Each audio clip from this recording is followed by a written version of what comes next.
Today we're installing the KTM branded Touratech Zega cases that you can get off the KTM website. I'll give you a basic overview of the lock barrel installation. Basically what you get is a lock barrel. You use your key in order to code them. Each one of these has a number on them. You'll put a spring into the tiny little holes there. These are the little springs here. Put one of those into each one of the holes and then put a corresponding tab into there. And through trial and error, you want to have all of these flush along the barrel when the key is inserted. And I'll show you what that looks like in a second. With the key in place, you can see now that all of the tabs are flush except for the last one, which is actually the blank key. It has no number on it, and that's what locks it into place when you push it into the lock cylinder. Through trial and error, you'll use each one of the tabs until you can get a flush appearance like this when the key is inserted. When you're doing the other side, if you have one side all set up, let's say that you had all the tabs in place here, you'll have to put a finger or something underneath to stop these tabs from falling out while you're working on this side here. Pretty straightforward. Next up, you just install the weather strip. So this pops up there. Really it just acts as a cushion for when you're turning the lock, provides a little bit of resistance. I don't really believe that it's used as a weather protection. We'll put that little O-ring at the top and we can push it into the lock cylinder from there. This is the lock cylinder itself. You can see that 3 of these surfaces are abrupt. They stop basically very abruptly, and one is ramped. So you'll want to push the side with the locking tab up the ramped side. All it does is just pop over onto the other side of the barrel and locks the cylinder in place. So in this case, it's the one on the very right hand side of the lock cylinder. Inside the locking cylinder, you can sort of see that tab on the other side of the lock there. That's what keeps it in place. And there's 2 locking mechanisms on either side of that. So once you push the lock in, you need that tab to pop out. Sometimes it takes a little extra effort. Next up, we install this on the end of the lock barrel. The orientation is pretty simple, and I'll show you that in a second. It's just held in with a washer and a screw. So with the lock in the locked position, that's straight up and down. Key in place. If you want to know which direction that little latch goes, if you're looking underneath, it is down into the left position. So this is fully locked, and the way that the action goes is this way. So don't install it backwards when you first get it in there. This will catch onto the lock mechanism perfectly.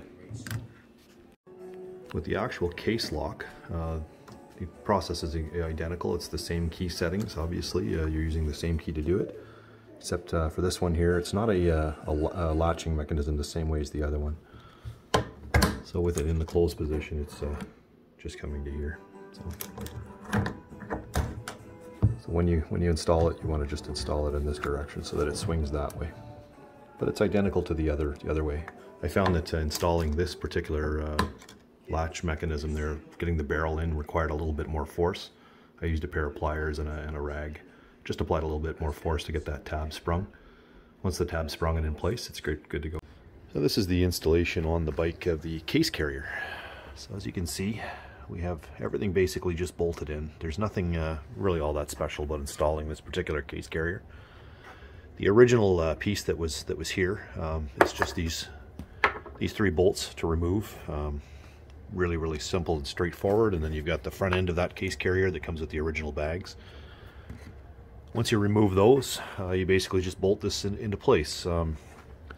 As you can see that these little gizmos here, they stick right in the holes. They're not completely flush. It is, however, tightened right up to the end.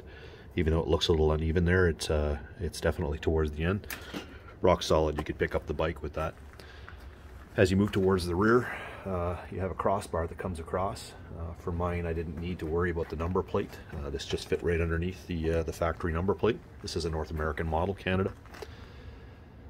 These little fasteners are just fastened on with rubber grommeted nuts there so that they don't come loose. Put a little bit of thread lock in there, just a medium strength blue thread lock, 242 I believe it was. And once it's on the bike, it's rock solid. Like I said, you could pick the bike up with this. It's very solid.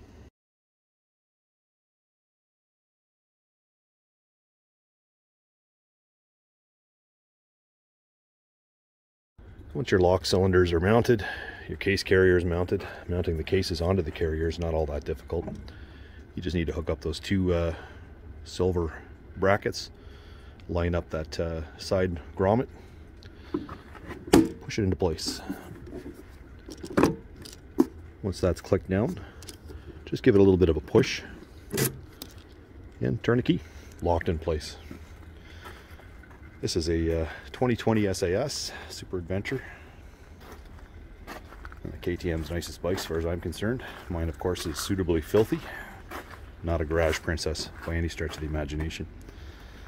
Operating the cases. This is the larger one of the cases. I've already unlocked this. Just pop it up. Tons of room inside. Pretty good looking setup as far as I'm concerned. Thanks for watching.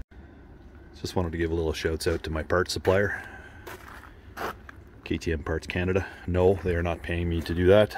I just happen to really appreciate their service. If you're in Canada and looking for KTM parts, highly recommend you get on their site. Thanks again.